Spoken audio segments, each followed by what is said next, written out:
ako naman. Wow, ako naman. Yes. Ako naman, hindi ko na, hindi ko na kasama yung mama ko. Simula pa lang. 10 years old pa lang ako, hindi ko na siya nakasama. Kasi because of personal problems na ayaw niya na kaming makita. So, huli ko siyang nakita. 23 years old na ako, tapos comatose siya. Kaya, every Mother's Day, naiingit ako sa mga taong may nanay. Kaya, karamihan sa mga kaibigan ko, mga mommies sila. Tapos, yung pinaka-naalala ko talaga sa mama ko, lagi niya, pag may nagagawa ko mali, pinapaluhod niya kami ng asin or munggo. Mga 1 oras yun.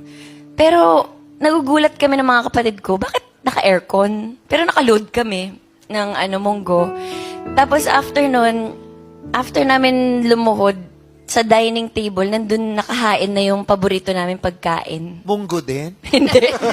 Yung inuuran. Rekta kasi yun eh. Kalo pa Friday kasi kaya pala sila pinaluhod para Friday. madurog na. Kasi minsan dinudurog yung munggo niya parang malambot. Lumalambot.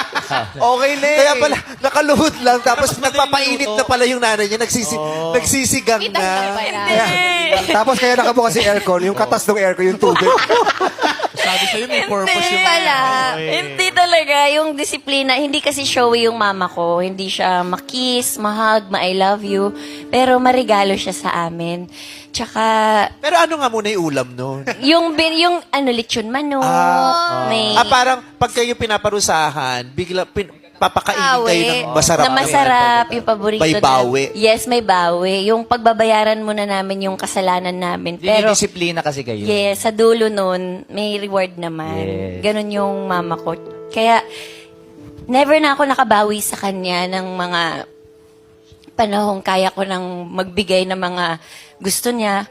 Hindi ko na inabot yun. Kaya nung nawala siya, huli na pala ang lahat.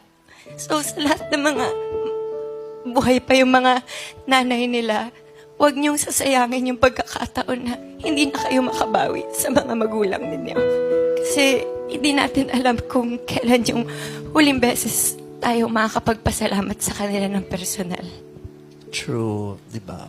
Hindi lahat mayroong pang privilege na ini-enjoy na di ba? Katulad natin na may nanay, kaharutan, di ba? Ang daming nagmamakaawa.